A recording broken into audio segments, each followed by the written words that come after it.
Welcome to Face2Face. This is a show about change and what's next. It's a show that asks questions and peels back the layers of our average everyday experience and goes beyond scratching the surface. We interview people doing incredible things who are making a difference around the globe. Join me as we listen in and get one step closer to understanding that big ideas shared create collaboration. Collaboration can inspire community, and communities create social change. I'm David Peck, and this is Face2Face.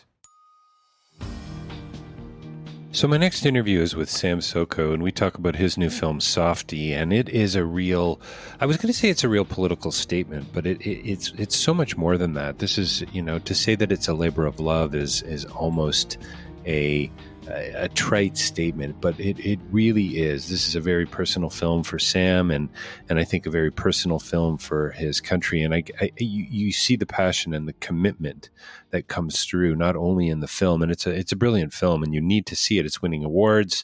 It was at Hot Docs this year in Sundance. Look for it online. Softie is the name.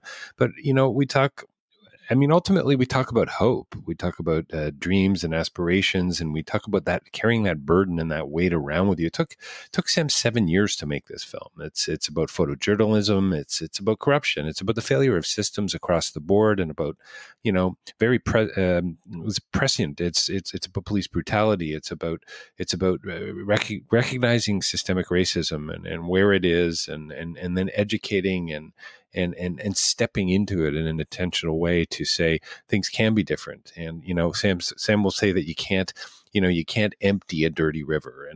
And so you always have to be adding clean water. And it's about giving new voices to this thing called change. And what I love about Sam is his passion. I love the film, but we talk a great deal about this idea of possibility, and isn't that wonderful? And about being present, and wow, once again, a great film, great conversation. We cover a lot of ground, so please stay tuned for this interview with Sam. We're talking about his new film, Softie, and again, something that you need to see, and it's gonna open your eyes. And again, it's a wonderful, challenging, brilliant film. Don't forget davidpecklive.com for more information about my writing and my speaking, and you can get a copy of Real Change is Incremental there. I would love for you to do that. I am working on a new book. It's probably a year and a half away, called Minimum Impact. Actually, I'm pretty excited about it, and it's hopefully going to be hot off the presses in the next couple of years. And then, of course, face2facelive.ca. You probably have found this podcast, as I continue to say, through things like iTunes and Spotify, Amazon. Now we're there, SoundCloud, other places. But check out the website if that's how you've gotten to picked up this interview with Sam. And please leave us a review if you're enjoying what you're hearing here. Leave us a review on Spotify or iTunes. It really does help. Some people won't even be interviewed if you don't have several hundred reviews on iTunes. And we have a few, but it's a challenge to get them. We've got a contest coming up that we're going to let you know about soon, and to try to drive people closer to, more towards the idea of leaving reviews for us. It takes a couple minutes, but that's about all. And then you can see about 525 other interviews there, a whole ton of library value. And if you want to advertise with us, you can do that too. We've got a newsletter, by the way. Sign up for that. Share it with your family and friends. Get us out on social media. We'd really appreciate it. And don't forget, I also appear on rabble.ca. I've been on that platform for many years now. A whole host of other journalists, writers, thinkers, and bloggers doing creating news for the rest of us. So check out Face2Face there too, if you want. And I think that's about it. So stay tuned. Sam Soko coming up, talking about his new film, Softie. Well, welcome to Face2Face. We are joined by a very special guest here with us today. And sadly, once again, we're not face-to-face, partially because of COVID, partially because of an online film festival, but probably more because Sam is currently in Nairobi, Kenya. Sam Soko here with us today to talk about his new film, Softie. Sam, thanks for taking the time to chat with me today. Yeah, thanks for having me, David. Thanks for having me. It's a pleasure and an honor. Yeah, well, thank you. And so you're in the middle of Nairobi, are you? Yes, I'm smack in the middle of Nairobi, and it's it's beautiful weather. So nice. And warm. what? Yeah.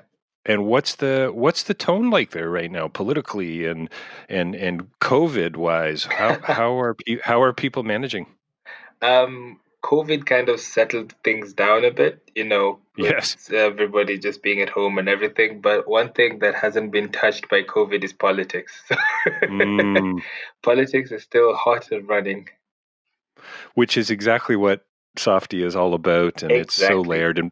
And by the way, Sam, congratulations on the film. I loved it. It's important. It's an important piece of journalism, but it's a brilliant piece of filmmaking, and so relevant and Yeah, so timely to what's going on in the world today.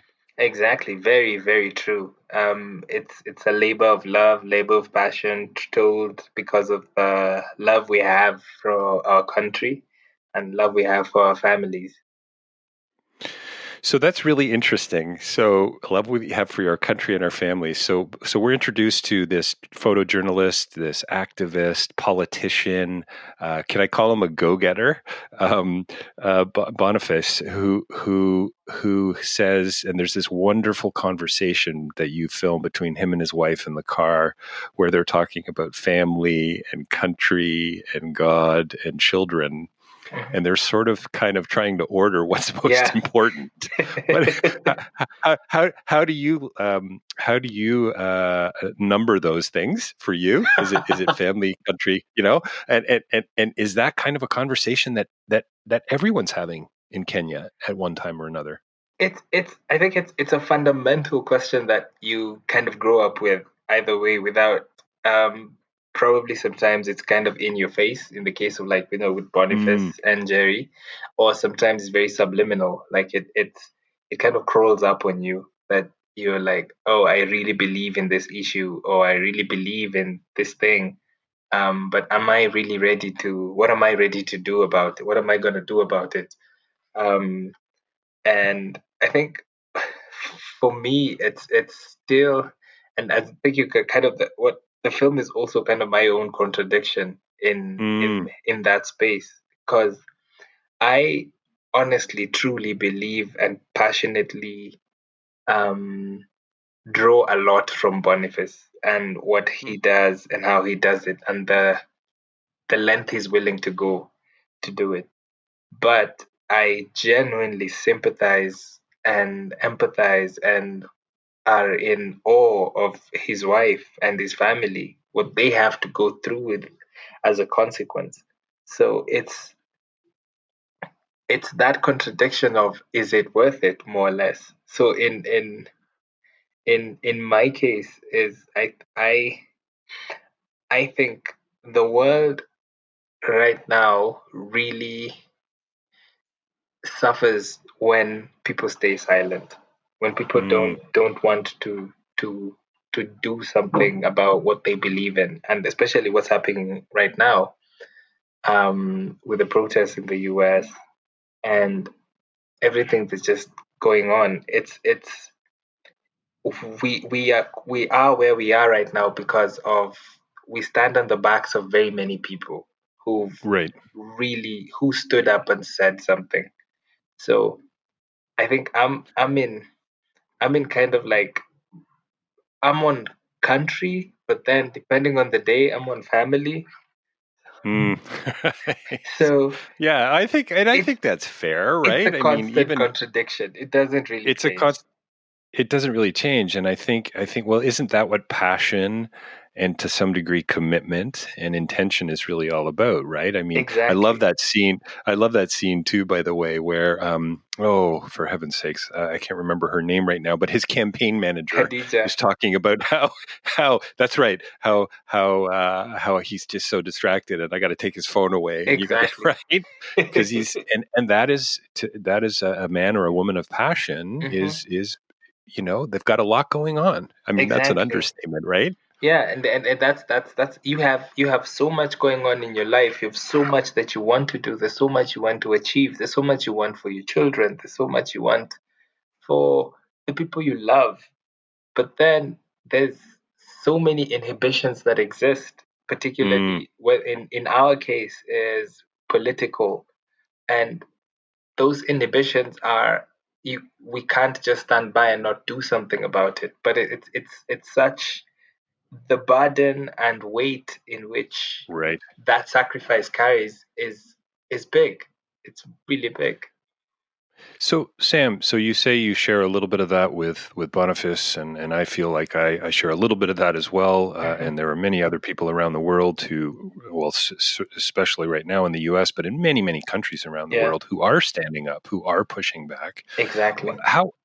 Why is it that somebody like Boniface has this burden, as you say, has this weight of conviction, I guess, Mm-hmm. on his shoulders in his life? Is it to do with his upbringing? Is it, Mm-hmm. do you know what I mean? Like, I'm Yeah. always fascinated. I've been doing this for a few years and now interviewed over 500 people on my podcast on Face to Mm-hmm. Face, and it's remarkable when you talk to some documentarians and 5, 7, 10 years to make these films. Mm-hmm. The commitment, right? The Yep. commitment to the cause. Where does that come from? Where does Boniface find it? um, so it and we were part of those documentarians because it took How seven long was years this one? 7 years to make the film. 7 years. Again, Yeah, man, congratulations. and It really is incredible. and I think with Boniface's his life experiences speak a lot to Mm, why hmm. he is who he is right now. He grew up from a really poor childhood, and with a single mom, Right. and by the time he crawled his way out of poverty, and was just starting out his family, um, then he became a photographer, a news photographer. And just at the point where his career was picking up and he was kind of starting to get recognition for his work, then Kenya had post-election violence. And you start Mm, questioning, you start asking yourself, why did this happen? Like, why? And in that space, he kind of witnessed really atrocious atrocities. And when you are trying to make sense of that and nothing happens, because to date, this is 2020, over 1,000 plus people died in post-election violence in 2007 in Kenya. No one has ever been charged or brought to book for what happened. And we're in yeah, 2020. it's astounding, really, isn't it? The injustice. How is it that some people can sleep at night? Right. That's That's the the biggie for question. me. Yeah, that's It question. really is. If it truly is about politics, if it truly is about family, if it truly is about country, Mhm. then how come so many of us are not on the same page? I love that Boniface, at one point, he has so many great lines, but the revolution comes first, Mhm. then love follows. Mhm. I love that. Yeah, and it's kind of the the the, the challenge and the need for why what's going on in the world right now is important. And I think it's Mm, in why it's important for people to go out in the streets, but not only go out in the streets, but be heard, like see their be heard. emotion heard, like see the Right. pain heard, because it's because every so often, and I think a lot in history, a lot of pain is kept intact, of is kind of um what do you call it? It's trampled upon. It's kind of Right. held back with tear gas, with Mm, with bans, with that's because that's what is used to kind of silence these voices, and a lot of the time that becomes institutionalized, and you kind of have people growing up who believe and engaging in these institutions or in getting even into government, believing that that's what should be. oh, That right. This is just the way it always has this been. is how it has been, and Right. it's Right. like it's not right at any moment that people who want to protest should be tear gassed and be kept silent. If I'm not for um what do you call it, breaking of people's property or stealing or anything like that. I'm not for that, but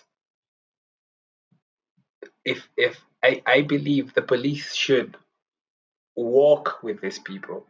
They should, Mm. they should like just be like, actually, they should be there to keep the people safe.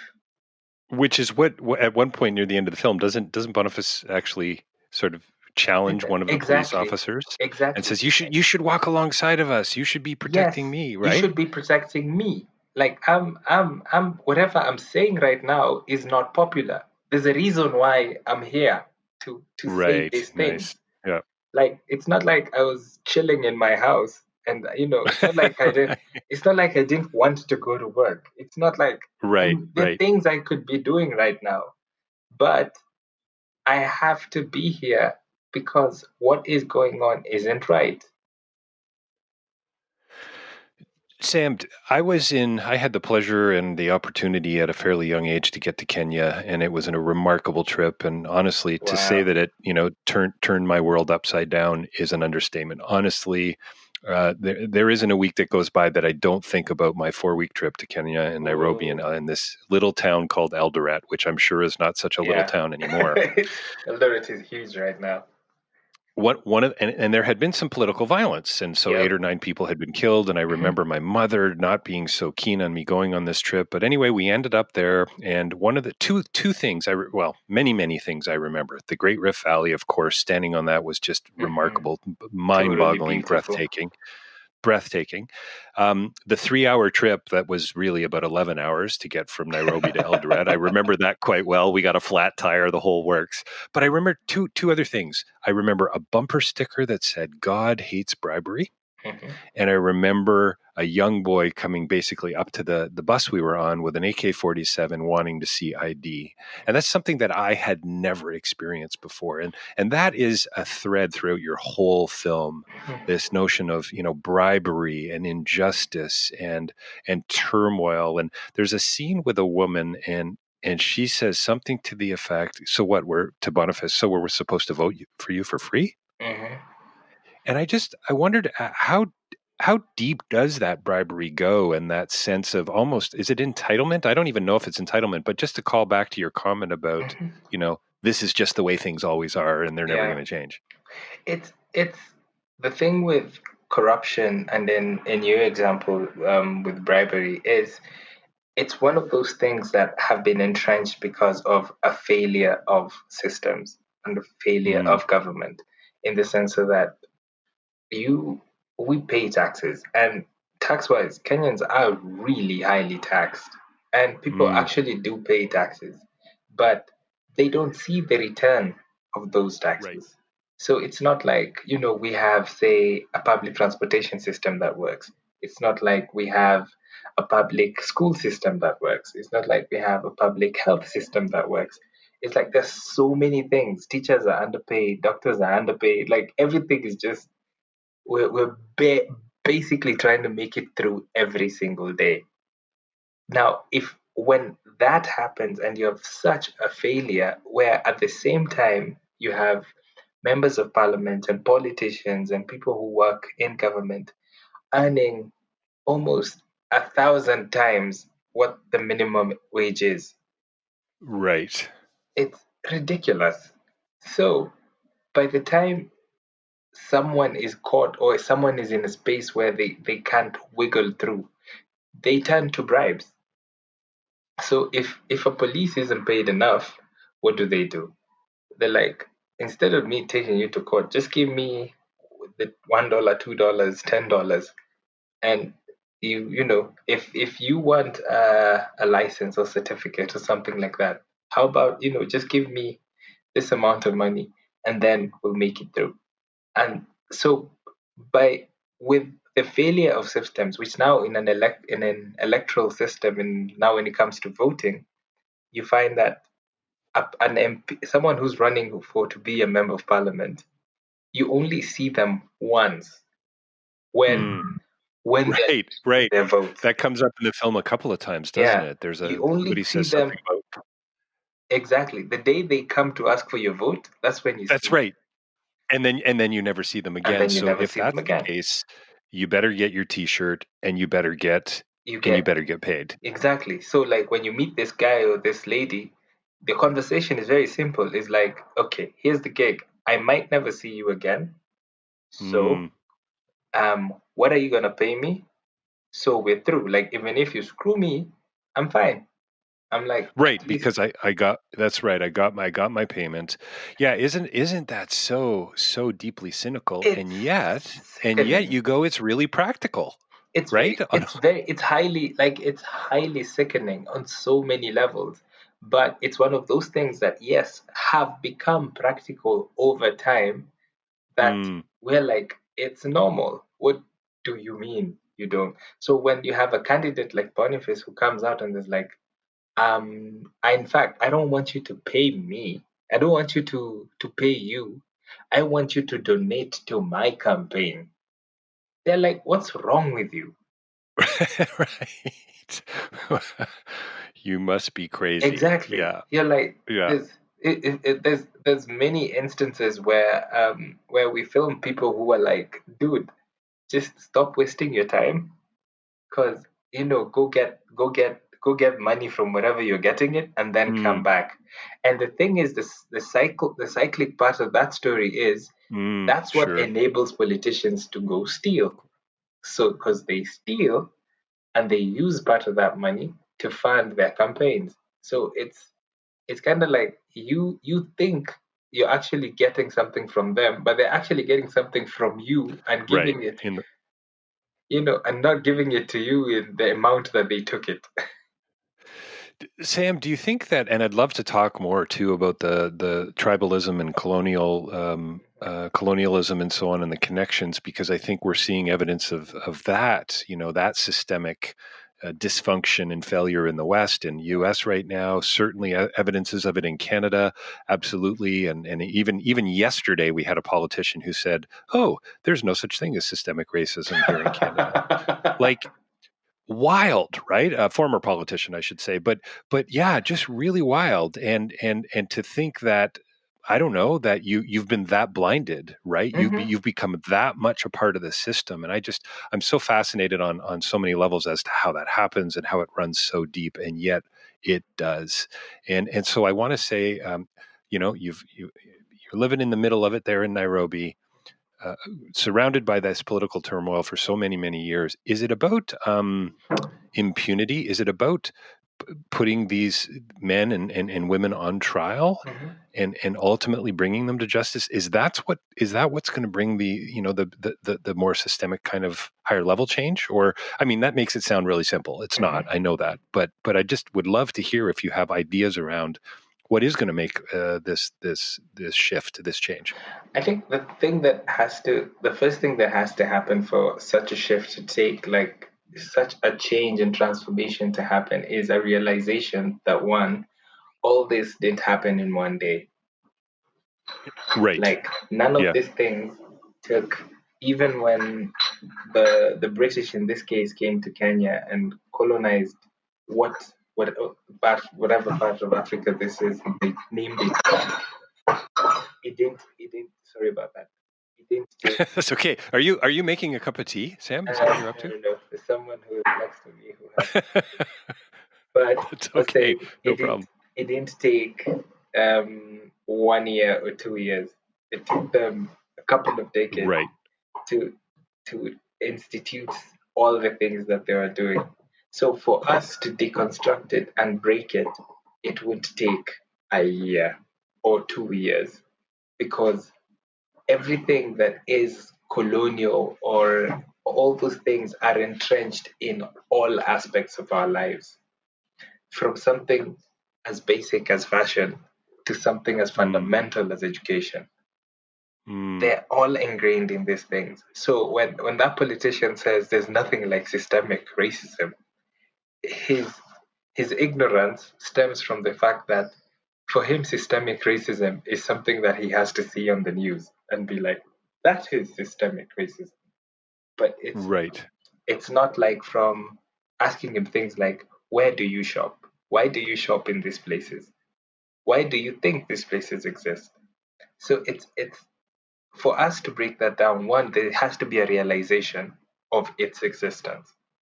As long as we are in in a fight of whether it exists or not, it will always be something that's very complicated to fight. That's why it's very difficult to fight, like to engage in climate change. As long as we have climate change deniers, they will always feed a voice. They'll always Mm. feed something. So we have to acknowledge the existence that as many African countries, we were screwed by colonialism. And this is how it affected us. Sam, so is it, and again, I don't want to oversimplify because these are complicated issues. Of course, it's a variety of things that are going to help us get to a better place, obviously. But does it start with education, I or to your point, personally, is it about recognition? Right? no, It's a bit first, of I was going to say one first for me is recognition, and then right. second for me is education. Okay. It's fundamentally has to start with the kind of information generations are getting. Like they have to get the truth, and that truth has to be represented in an honest manner. It's That's good. that's where it has to start. Because Which is why yeah, having people like Boniface and people who are pushing back in a legal and a proper hmm and an ordered way hmm makes so much sense, right? We have to push back against that kind of systemic dysfunction, failure, violence, etc., which hmm is what we're seeing happening in the U.S.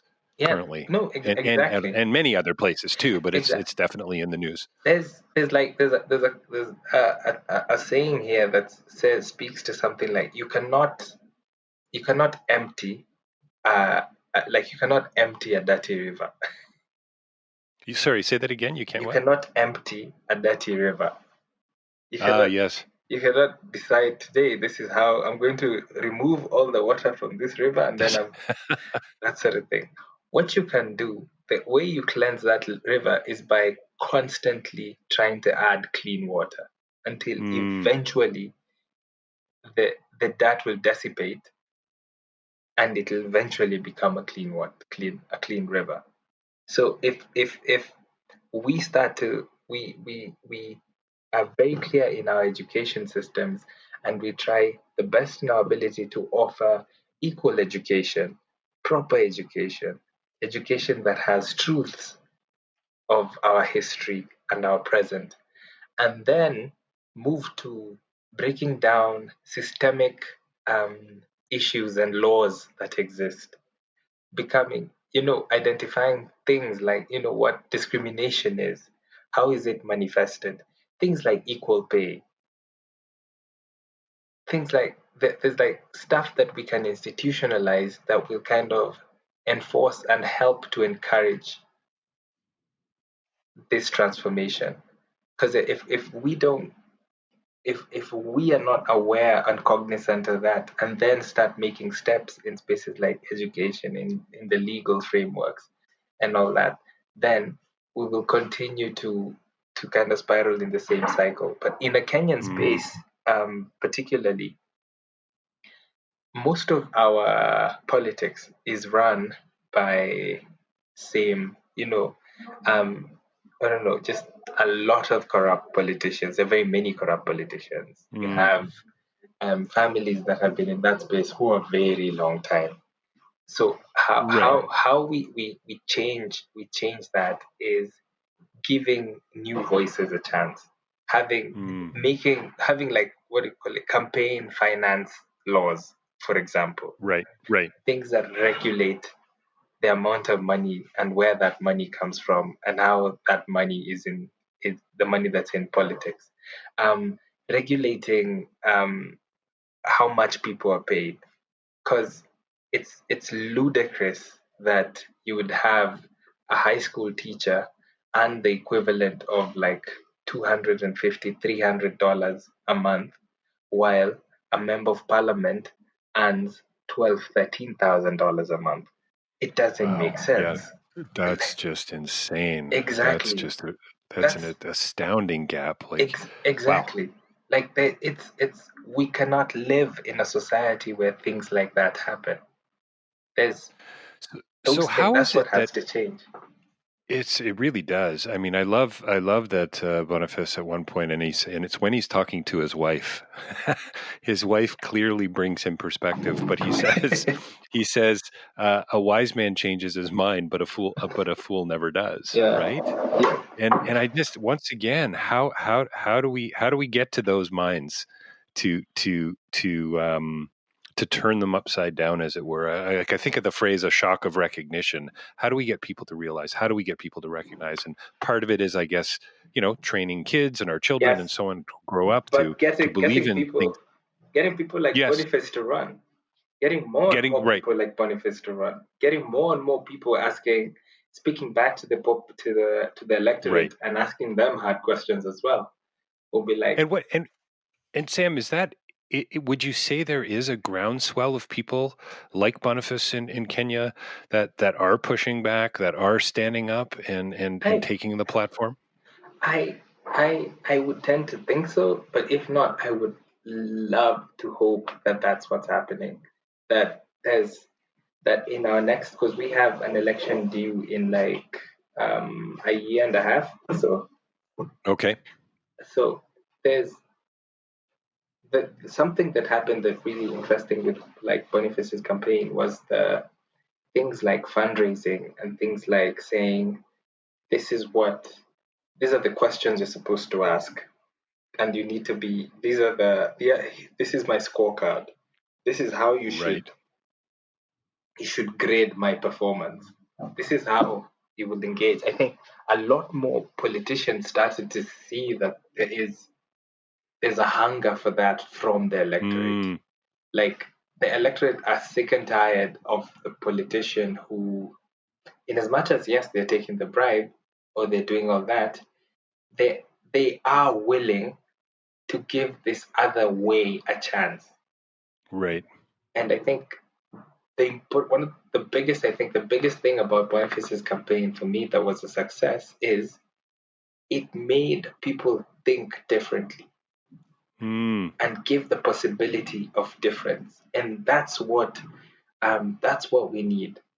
Like we need to open our eyes and doors to just the idea of possibility. right. That Right. Nice. The it is idea of possibility. It's beautiful. that it is possible for someone to actually say they're going to deliver and this is how they're going to deliver and this is how you can keep them accountable. And the other thing that it did was in the way he ran his campaign was run with it removed a whole veil of um what do you call it? Like there's this the way people treat campaigns like a whole hidden thing. Like it's so um I'm trying to look for the word. So his campaign was transparent. Is Yes, that? transparent. Yeah. Like Yeah. Yeah. The authenticity of it. It was the he was the real authenticity. deal. And even Yeah. the privilege that I had to be present, like we had as filmmakers, to film the process. They're not the honest truth is there are not that many African politicians who would dare allow a camera to be present. That's that's Right. just the Well, I truth. bet. I think that goes across the board. I think that's pretty Ex- global, actually. exactly. Probably right. Like you're not gonna how many politicians are gonna be okay with you That's filming right. their work, but also in this case filming their work, but also filming their family. Like Well, probably it's interesting. It's interesting, Sam, that you say that. Near the I think it near the beginning of the film, around 2008, and I think Boniface says something about and he kind of ends. You kind of end the film this way too, but he said he can't stand politicians because of the hypocrisy, exactly. and no wonder politicians, for the most part, don't want to be filmed. They don't want you shining a light in the Hmm. darkness, right? Yeah, they don't want you to catch them in the lie. Right. That's the greatest that's the politician's greatest fear is being caught in the Right. lie. Okay, it was the greatest fear until Trump, but that was the Right. politician's Right. greatest fear. It was like you don't want someone to play back something that you said a year ago and be like, but this is what you said. But in this case, we had again, we were so privileged to be present to see that transformation and see the campaign change to whatever it became. and see them figure out things like, we don't have money, so how do we fundraise, and see Right. the change of reaction from the electorate, from the point of, who are you, why are you doing this, to being like, okay, we're going to vote for you, and see that reaction, and that was really interesting. It's amazing that I so love that you call out the fact that you felt the privilege of presence. I love that. It's so great because, I mean, for me, that's what it's all about. It's about being present. It's about listening and being aware of what's going on around us and so on. And I love to. And I want to ask you this question about Hmm. hope, Hmm. because you sound really hopeful to me, Sam. Hmm. Like you I am. you know, and as I as have a to be. filmmaker. You have to be. I think Yeah. that's really that's kind of the answer, isn't it? Yeah. But I love the way you end the film with the man in the street bumping into Boniface, and Hmm. he says, "Hey, I'm George," and basically there's always next time. And then I love the way Boniface introduces himself to him, and it's like, "Oh yeah, no, I know who you are." You know, like this is so great. Like Yeah. there is hope, Yeah. right? That There there is. is a future, right? And the beauty, the thing, even when we were thinking and working with my fellow co-editors Mila Ongtwing and Ryan Mullins, was we were we kind of were thinking through, like, what's the best way we could end the film Mm, that's honest, and just not to right, be like a spoiler to anyone, is at the end of the film we are as honest as possible to the time and the idea of the story, because right, the film ends in exactly how things are, but also right. hints at we have to continue being hopeful. We have Mm. to have faith that something things will have to get better. Things will definitely get better somehow, some way. They will. Otherwise, what's the point of everything, more or less? Which is not a space Well, we want to be. That's not somewhere we Well, want to be. it's Yeah, just too cynical, and I just exactly. don't see it leading. I don't see it leading to relationship. I don't see it leading to community. I just don't see it leading to anything really rewarding and meaningful. And I so love the film you've made. And again, Sam, congratulations on Softie, and I hope everyone gets to see it.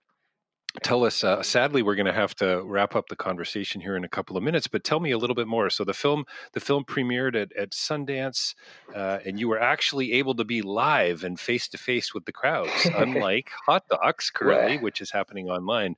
Can you talk a little bit about that?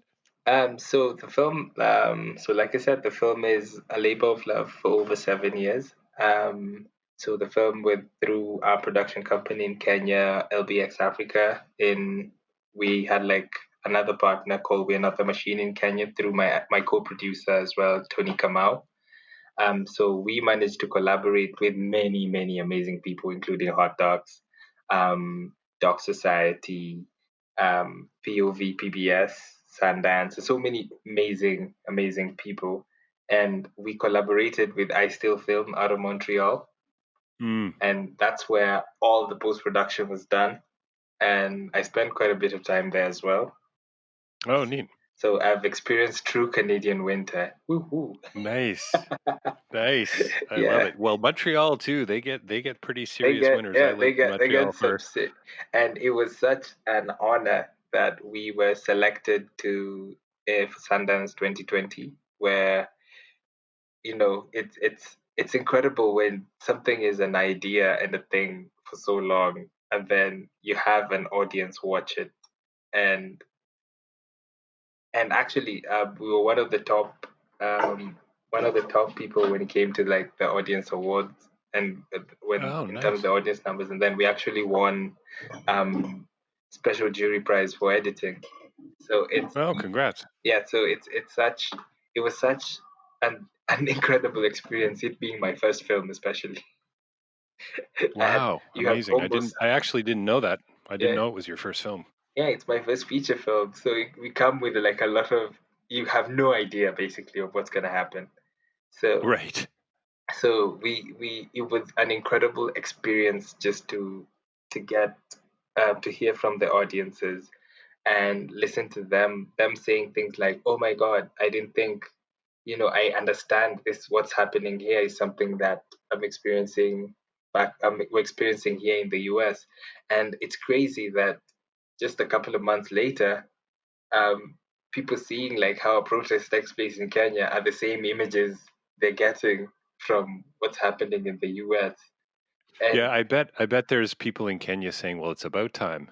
but Right? it's the thing is it's just the thing about the film and the experience with the audiences especially, and even the reactions that we've been getting, it shows how universal our Right. struggles Absolutely. and challenges are, So and good. Yeah. why we need to keep talking together, talking to each other, and Mm. collaborating, and finding ways for people to hear our stories as much as we hear your stories, because we have if we know a lot about surviving corrupt regimes and and poor Yes, there's leadership much to learn. and There's much to brutal learn. police. We have years of experience.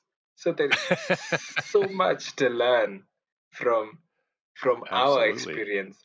And we have so much to learn in terms of how we can exist in democracies and build democracies and keep our liberties and voices going. So And how and you know what, Sam? It's so great. It's you sound like you're teaching a class now in political science. It's fantastic. But and how different democracies are going to be. Just because democracy exactly, is working in a particular way here in Canada or the US or wherever exactly. doesn't mean it's going to work exactly the same, right? I mean, Exactly. this the Like assumptions it's we make. It's we are very different culturally. We came together as a country very different from the way Canada came together as a country, right. the way the US came together a country. So I think it'll be kind of ignorant to think that what works for you is going to work for me. It's It's yeah. the thing I do believe in, and I strongly will continue to speak about from the highest mountaintops, is I believe in civil liberties. I believe Mm, that human beings are born with rights. There are certain rights that we have that nobody can take away from us. And when someone tries to step on those rights, that's a problem. Like freedom of speech. right. Like I have the right to express myself as an artist, and that shouldn't be taken away. And And those are the things I think we need to congregate and protect, especially right now. Well, Sam, wise words. I thank you so much. I can't believe we've had a Whoa. 40-minute recorded conversation. Time has flown by. Time I is feel, really and once gone. again, I so love getting the opportunity, and I really do feel privileged to be present with you and to interview you and to chat to you and to step into this world as well, because it's it, I these conversations fly by, and I think, wow, we've just started. We've Yeah. barely scratched the surface, and you must feel that way a little bit as a filmmaker too. Yeah. I'm But like, but yeah, yeah, yeah. But thank you so much for your time today. no, thank We've you. been Thank talking you. with Sam Soko about his new film Softie. World premiere was at Sundance this year, but also playing at Hot Docs 2020. It's available online. Sam, one last thing. Can people see this film after Hot Docs? Will it be available? Are you still working on international Yeah. distribution, or will it be online? So we are working a bit on international distribution, but we're gonna be on PBS on POV in October. PBS POV Yes, October. in October, and we're also gonna be, I think, in the UK on Oh, Storyville, the BBC. oh, the BBC. Oh, Yeah. good for you. That's amazing. But the really big thing that we are kind of hoping and working on is to do like a local premiere in Kenya. That's Oh, the that's. main I goal. was going to ask you about that. Yeah, Yeah, it that's was big. it was we were planning to originally have it in, actually, the premiere was supposed to be tomorrow on the 5th. Oh no! All right. Well, But just with just COVID postpone it. and everything, so we've postponed it, of course. So we're working for it to Fantastic. be later, in maybe in September, October, hopefully, basing on everything and how life Well, turns like everything goes on and how how things things will be. play out. Well, Yeah, I wish you well with that. That's great. I was going to ask you if it was going to be airing in Kenya. yeah. Thank you. Sam, thanks for your time talking today with Sam Soko about whose new film, Softie. Thanks a lot, Sam. Thanks a lot, David.